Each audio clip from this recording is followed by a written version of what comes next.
We've all heard the myth of the Minotaur. It's usually told as this cautionary tale, right? A story about pride and, well, punishment. But what if we've been reading it all wrong?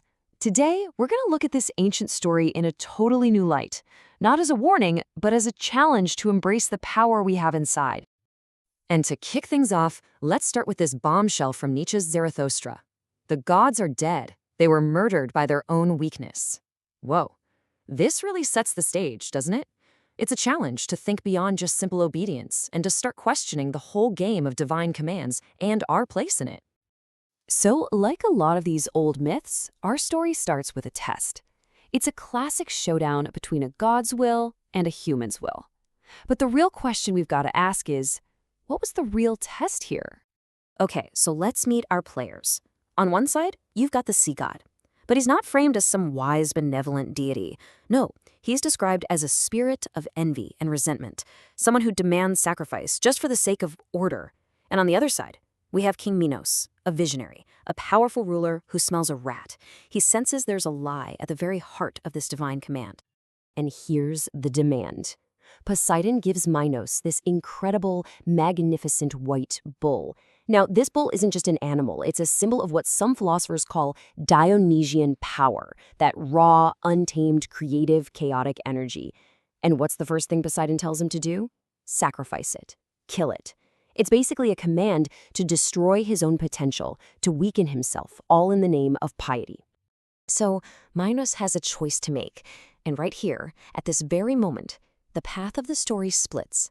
The traditional myth goes one way, but our re-examination, it goes somewhere else entirely. Was his choice an act of sinful pride, or was it something noble? Now, the traditional telling, the one the elders would preach from the mountaintops, they frame this as hubris. That's the big one, right? Excessive pride against the gods. From this point of view, Minos sinned, plain and simple. And everything bad that happens next is just his punishment. Case closed. But then Zarathustra comes along and just flips the whole table over. He calls this decision the first truly noble act of defiance. Think about that.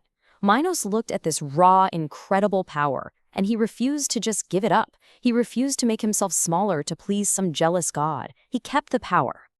Now, of course, an act like that has consequences. And that consequence is something we all know. The birth of the Minotaur. This terrifying, half-human, half-bull creature comes into the world. Both versions of the story agree on this part. But what this monster actually represents?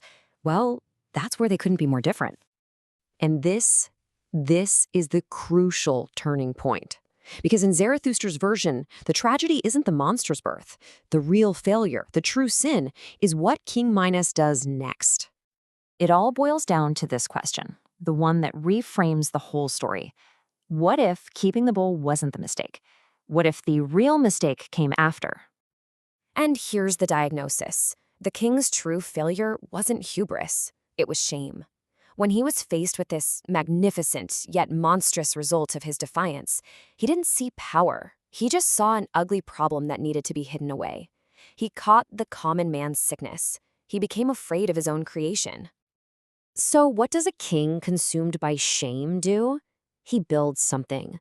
Not a monument to his power, not a temple to his courage. No, he builds a prison. A prison made of fear and denial. You can almost see this whole psychological breakdown in 4 steps. First, Minos unleashes his power. Step 2, he feels shame about the result. Step 3, he builds the labyrinth, which is really just a huge monument to his denial. And finally, step 4, he embraces this whole system of lies to avoid ever having to face what he made. So, you see, the labyrinth isn't just a maze of walls and corridors. It's a symbol. It stands for all the complicated rules, all the moral codes, all the psychological games we play with ourselves to avoid looking our own monsters, our own power, our own potential, straight in the eye. And here's a really wild thought for you. We always see the labyrinth as a prison for the Minotaur, right? But what if, from the Minotaur's perspective, it's not a prison at all? What if it's the perfect hunting ground? A place where its raw power makes it king, and where anyone who tries to navigate it with normal, conventional rules just gets eaten. When you look at it this way, you realize we've been reading the map of this myth completely wrong. It's not a cautionary tale about staying in your lane. It's a parable about the incredible potential that real courage can unlock. Let's just put these two interpretations side by side, because the contrast is staggering. The elder's cautionary tale says the sin is hubris, the consequence is punishment, the labyrinth is a prison you must escape, and the lesson is be careful. But Zarathustra's parable says the virtue is noble defiance, the consequence is creation, the labyrinth is a hunting ground you must master, and the lesson is courage. And that brings us to the final judgment. The real human weakness, the ultimate shame, isn't defying the gods.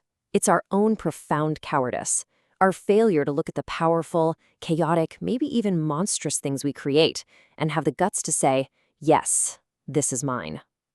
So what's the alternative? It's what Nietzsche called the overman.